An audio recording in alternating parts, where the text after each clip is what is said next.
contoh ini ya, kalau kita di pada umumnya kita melihat, kita menyebut hak sama hak itu jelas beda. Tapi kalau kita bicara ke Madura itu repot antara hak dan hak. Hak itu enggak ya hak, kalau hak sendiri hak. Nah, ini kan berbeda sudah. Atau kita ke barat sekalian, ke daerah Nganjuk misalnya.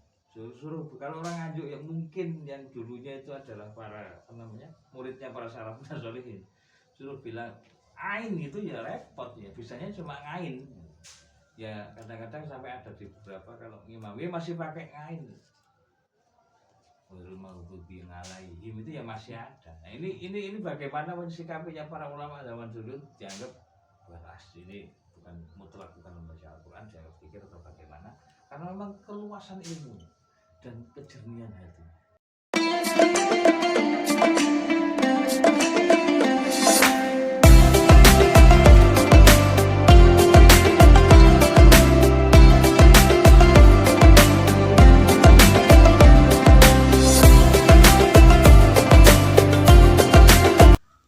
Assalamualaikum warahmatullahi wabarakatuh. Waalaikumsalam warahmatullahi wabarakatuh.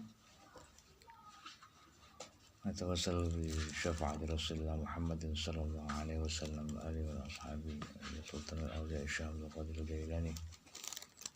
Summa ya jami' awliya illahi ta'ala wa khususan mu'allif kitab sunnati ahli sunnah wal jamaah wa muassisi jam'iyyati Nahdlatul Ulama Al-Syekh Hasyim Asy'ari.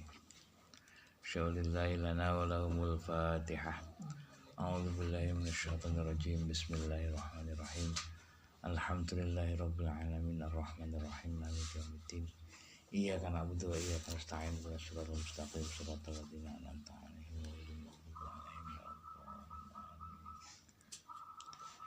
Bismillahirrahmanirrahim.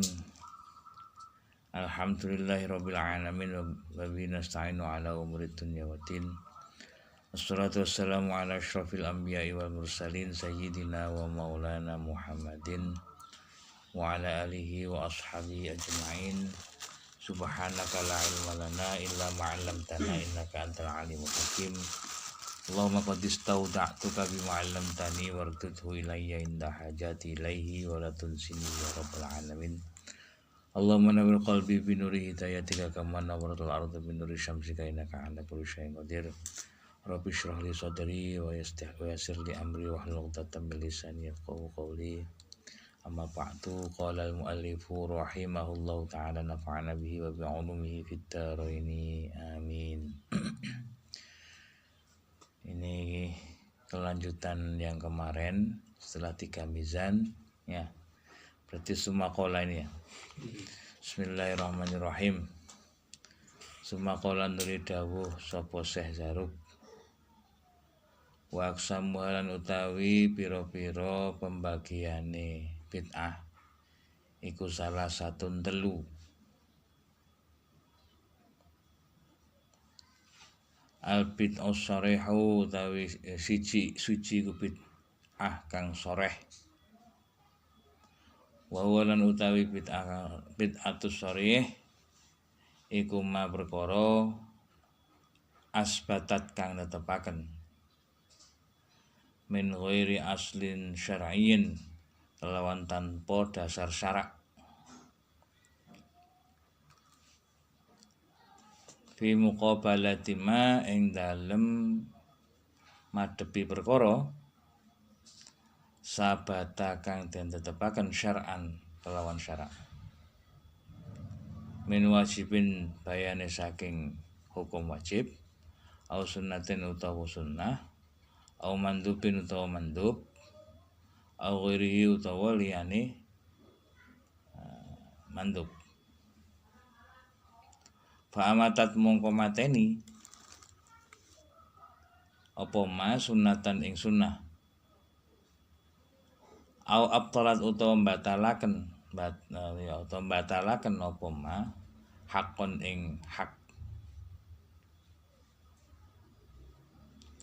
Wa hadilan utawi iki lama iku syarul bid'ai olo-olone bid'ah.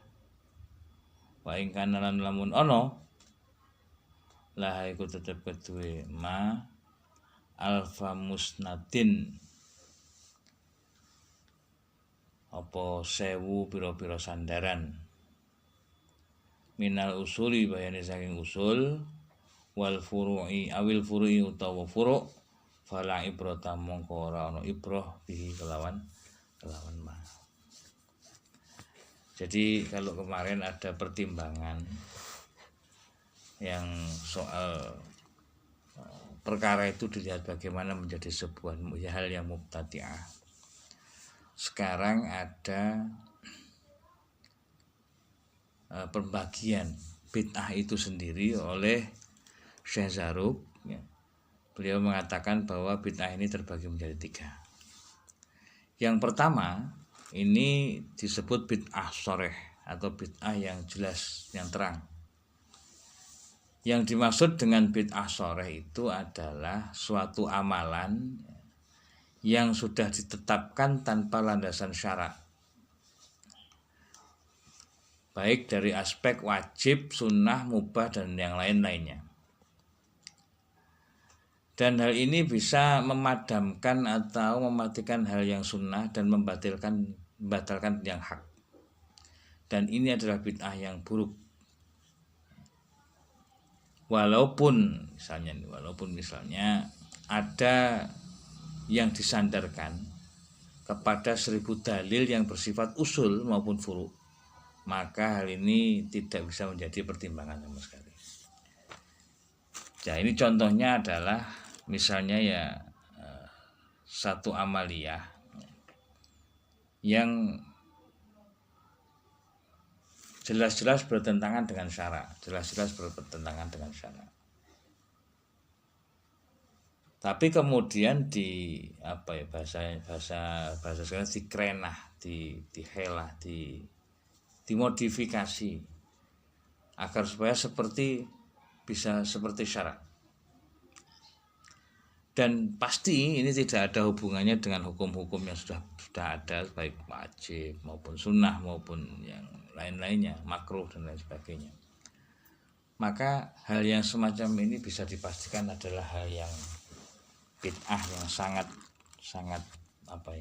dolal, yang sangat membatalkan, karena akan membatalkan satu hal yang sunnah dan bahkan bisa mematikan hal yang hak. Ini bid'ah yang sangat jelek.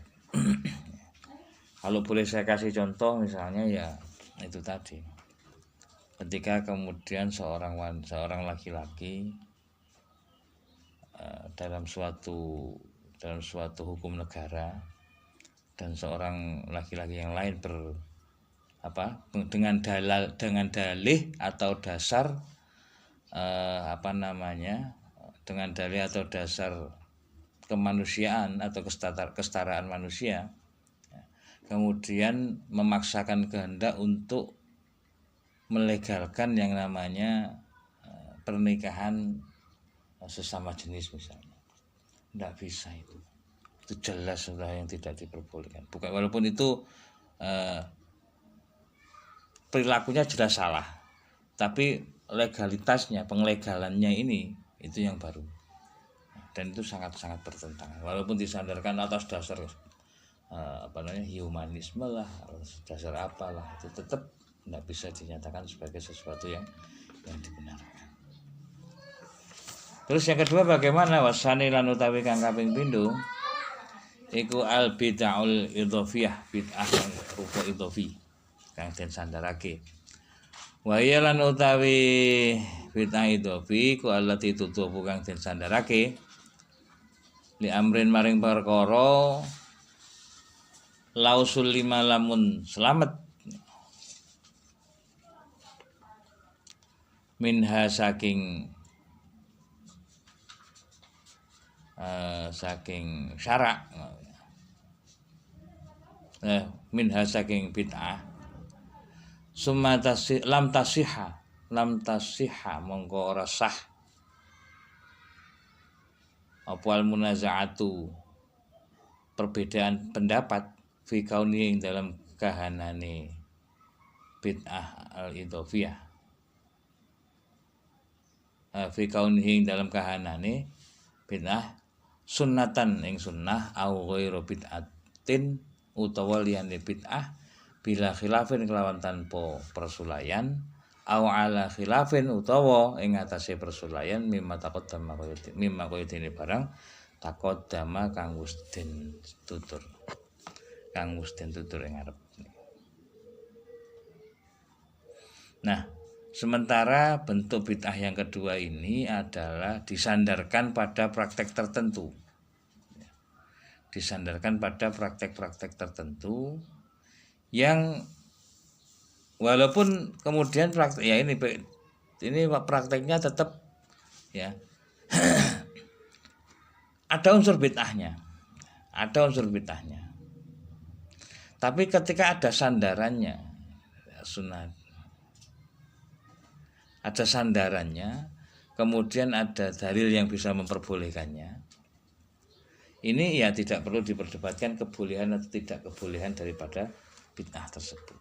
Jadi yang pertama tadi boleh dibilang bid'ah yang jelas salah. Nah, yang kedua ini ada sandarannya.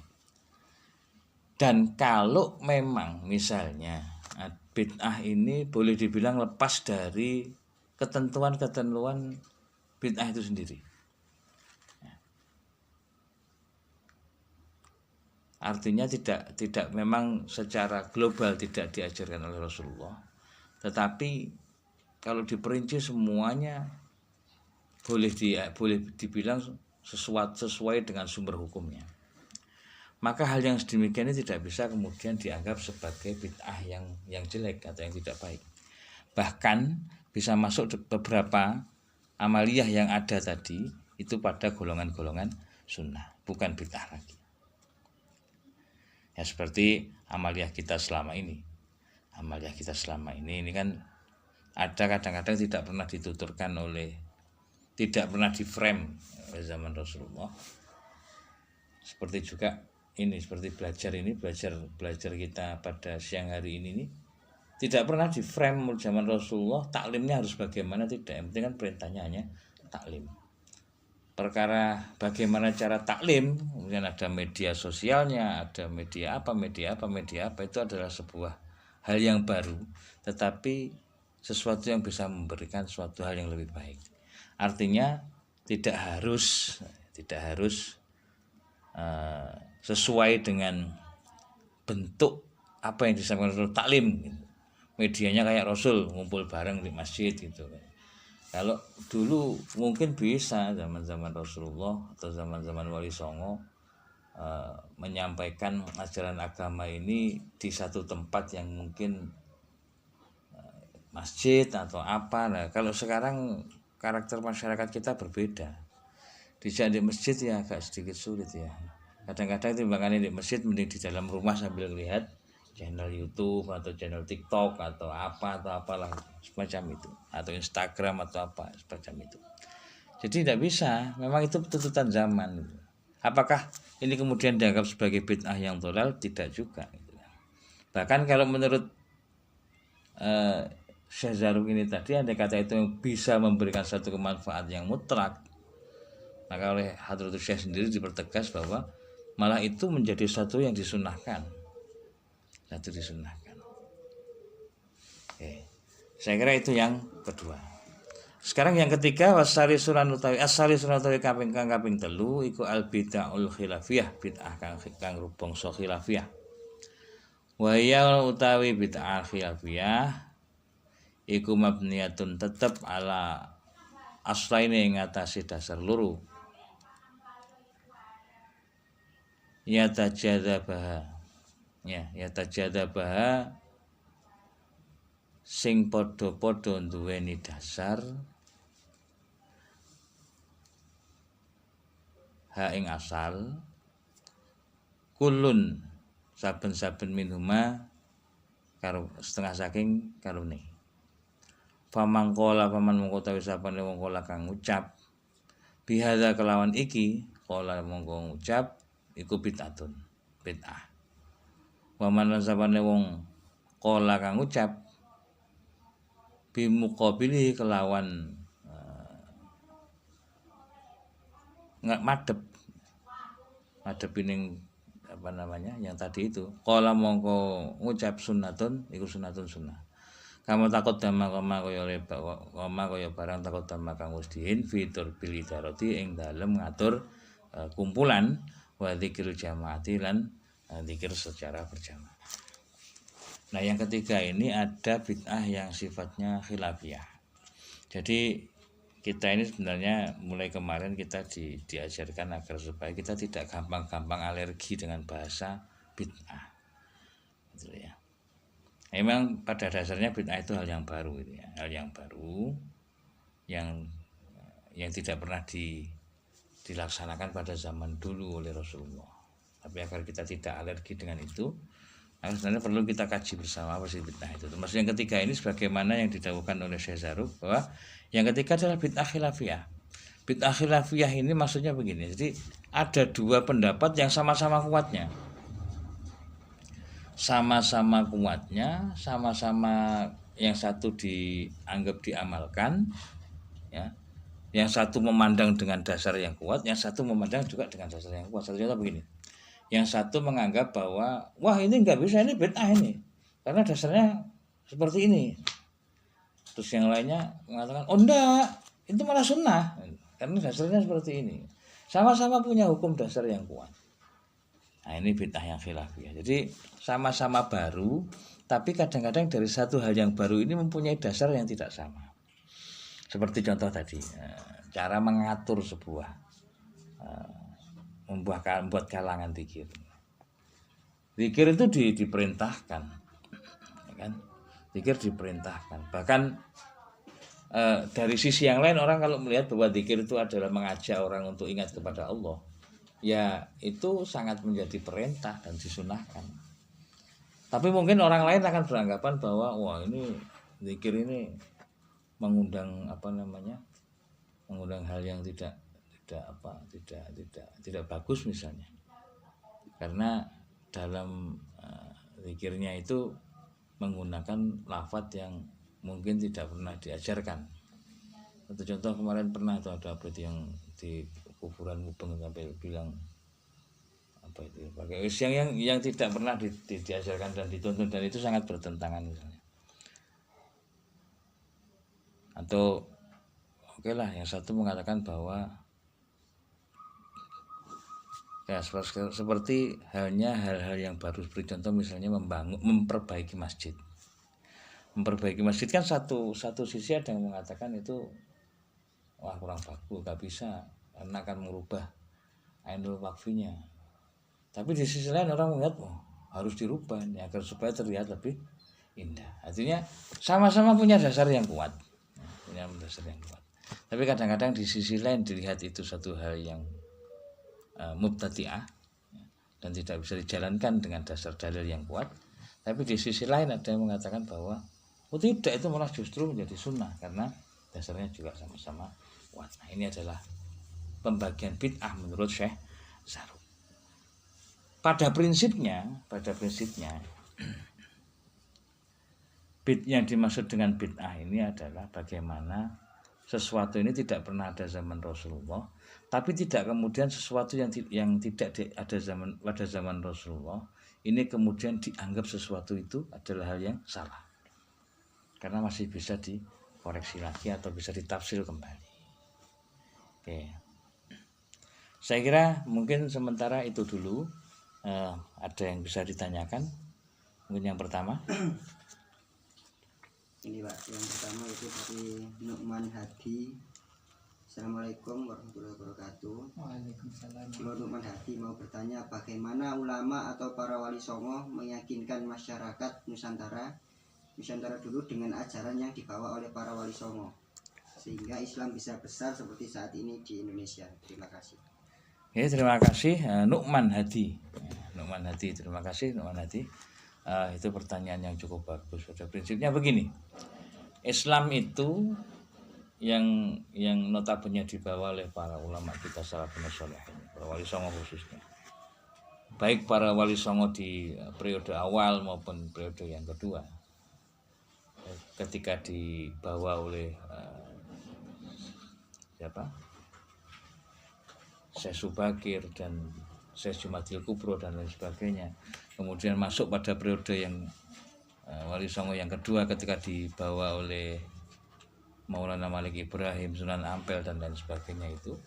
Ini pada prinsipnya adalah mereka membawa Islam yang dengan keluasan ilmunya, dengan kejernihan hatinya, dan dengan kepekaan ketajaman mata pikirannya kepada Allah, itu mudah sekali berbaur dengan menggunakan Islam yang wasatiyah, yang moderat, yang bisa diterima oleh masyarakat pada waktu itu.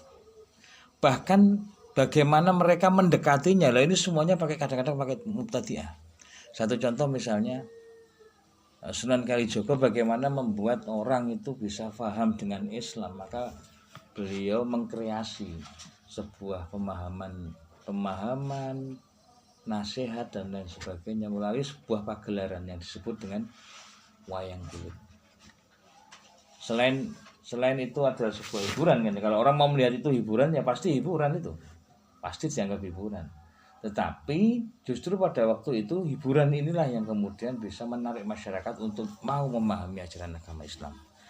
Cuma tidak hanya sampai di situ, selain dimudawamahkan mereka memahami ajaran agama Islam, mengenal dulu mendengarkan ajaran agama Islam, mereka juga terus mau mengajak agar supaya menjadi orang-orang yang berpribadi muslim dan mukmin yang baik.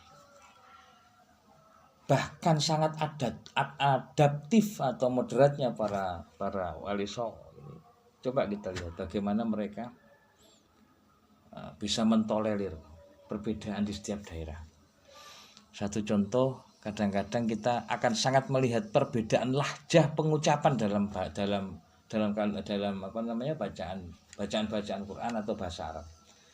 Satu contoh ini ya, kalau kita di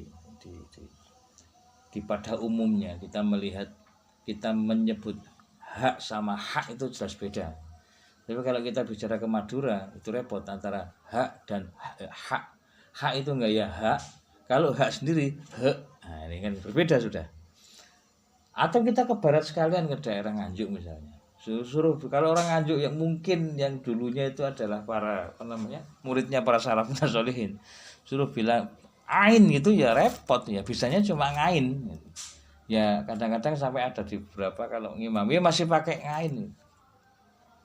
Warul maghdubi alaihim itu ya masih ada. Nah, ini bagaimana mensikapinya para ulama zaman dulu, dianggap beras ini bukan mutlak, bukan membaca Al-Qur'an, dianggap pikir atau bagaimana, karena memang keluasan ilmunya dan kejernihan hatinya untuk menangkap sesuatu sehingga menggunakan Islam yang moderat, yang wasatiyah, yang bisa diterima oleh masyarakat dengan mudah, tapi tidak hanya itu, mengajak mereka untuk bisa memahami lebih baik dan lebih baik. Saya kira itu pertanyaan yang pertama. Mungkin itu saja, bukan ini agar supaya bisa sedikit memberikan wawasan. Mungkin ada pertanyaan yang kedua? Yang kedua ini ada dua pertanyaan Pak. Yang pertama yaitu sebelum adanya Aswaja, Imam Abu Hasan Al-Asy'ari dan Imam Abu Mansur Al-Maturidi berguru ke siapa dan guru mereka beraliran apa? Itu yang pertama. Yang kedua, kenapa aliran Aswaja ini dibentuk? Nah, ini saya ini siapa yang tanya ini? Ini dari Labib Mulia. Nah, Mas Labib Mulia. Ini saya balik jawabannya dari kenapa Aswaja dibentuk terlebih dulu. Maka nanti kita akan tahu siapa Imam Abu Hasan Al-Asy'ari dan siapakah Imam Abu Mansur Al-Maturidi. Kalau kita lihat kenapa sih Aswaja itu dibentuk, sebenarnya begini. Faham Ahlussunnah wal Jamaah sendiri itu adanya kan ketika abad kedua Hijriah, saat Islam kedinastian pada waktu itu masih dinasti Bani Abbasiyah, dinasti Bani Abbasiyah, dan pada waktu itu di dinasti Bani Abbasiyah ini dipimpin oleh 3 orang khalifah yang memaksakan paham Mu'tazilah pada pemahamannya, pada negaranya, pada sistem pemerintahan, penerapan keagamaannya. Itu baik dari Al-Ma'mun, Al-Wasik, dan Al-Mu'tasim. Ini ketiga-tiganya memaksakan itu. Karena diantara ciri dari Mu'tazilah sendiri itu adalah lebih mengedepankan hanya akal. Sehingga ketika ada Al-Quran maupun As-Sunnah, itu statusnya masih di bawah akal. Sampai ada satu fenomena yang terjadi pada waktu itu yang mengakibatkan para imam mazhab ini, salah satunya ada yang sampai harus menghadapi hukuman ketika dipaksakan untuk mengakui apakah Al-Quran itu makhluk atau kalamullah al-qadim. Ini Imam Hambali pada waktu itu bersikukuh bahwa Al-Quran adalah kalamullah al-qadim. Sementara menurut Mu'tazilah itu Al-Quran adalah makhluk dan harus diakui. Ini sangat bertentangan. Nah, kemudian Imam Syafi'i ini menggunakan metode yang sangat cerdas, karena memang beliau orang yang sangat luar biasa cerdasnya. Beliau ketika ditanya itu, beliau pakai sebuah isyarat. Bagaimana menurut Anda, apakah Al-Quran ini makhluk atau kalamullah al-qadim? Beliau mengatakan empat kitab suci: Taurat, Zabur, Injil, Al-Quran. Ini adalah makhluk. Mungkin menurut Imam Syafi'i itu adalah, maksudnya tangan ini adalah makhluk gitu. Sehingga beliau bisa diselamatkan pada waktu itu, tidak sampai harus menghadapi hukuman. Ini karena kesedihan beliau. Al-Quran, Taurat, Zabur, Suhuf, Taurat, Zabur, Injil, Al-Quran. Ini adalah makhluk. Jadi yang dimaksud makhluk itu tangannya, bukan Qurannya gitu ya. Ini kecerdasan beliau. Nah, pada saat itu ada penyimpangan yang luar biasa tentang pemahaman Mu'tazilah. Dan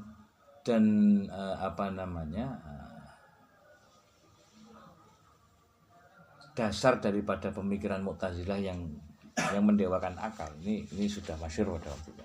Kemudian ketika dipimpin oleh Al-Mutawakkil, ini sebelum kemudian pindah ke Al-Mutawakkil dari Al-Mutasim, ini mulai ada gejolak pemerintahan pada waktu itu. Sehingga ketika Al-Mutawakkil memimpin pada waktu itu, ini dimintailah beberapa ulama untuk sebenarnya bagaimana sih pemahaman agama yang tepat itu. Kemudian dalam haliyah pengajaran dan diikuti oleh para murid-muridnya, ini ada dua imam, ada dua ulama. Yang pertama Imam Abu Hasan Al-Asy'ari. Imam Abu Hasan Al-Asy'ari ini mencoba memperkenalkan pemahaman teologi Islam melalui pendekatan Ahlus Sunnah wal Jamaah. Karena menurut Mu'tazilah sendiri, jangankan hadis, Quran aja ada di bawah akal. Secara akidah itu mereka beranggapan bahwa manusia ini qadir ala kulli syai'in. Jadi manusia ini bisa untuk menjalankan apa yang ia kehendaki tanpa ada campur tangan Tuhan. Banyaklah beberapa hal yang disampaikan oleh Mu'tazilah. Nah, ini mencoba memperkenalkan dan memproklamirkan faham-faham yang lebih ke moderat, ke Ahlus Sunnah wal Jamaah, sebagaimana yang saya katakan tadi yang kemarin, bahwa apa sih Ahlus Sunnah wal Jamaah itu dan kenapa harus ada Ahlus Sunnah wal Jamaah. Jadi Ahlus Sunnah wal Jamaah itu adalah pemahaman ajaran keagamaan sebagaimana zaman Rasulullah masih ada, ya. Dan ajaran Rasulullah itu bermata rantai. Rasulullah diajarkan kepada para sahabat mungkin ada modifikasi yang tidak bertentangan dengan zaman Rasul, kemudian diteruskan oleh para tabi'in juga mungkin ada modifikasi baru, tabi'in dilanjutkan oleh tabi'in juga sama, mungkin ada modifikasi baru.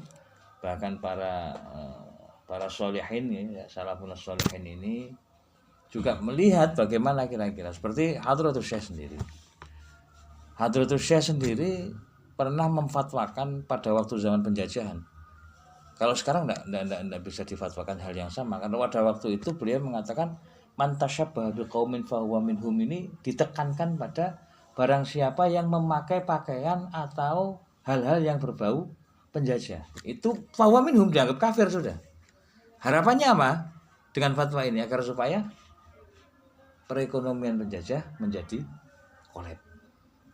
Seperti itu. Dan fatwa itu diikuti oleh para santri.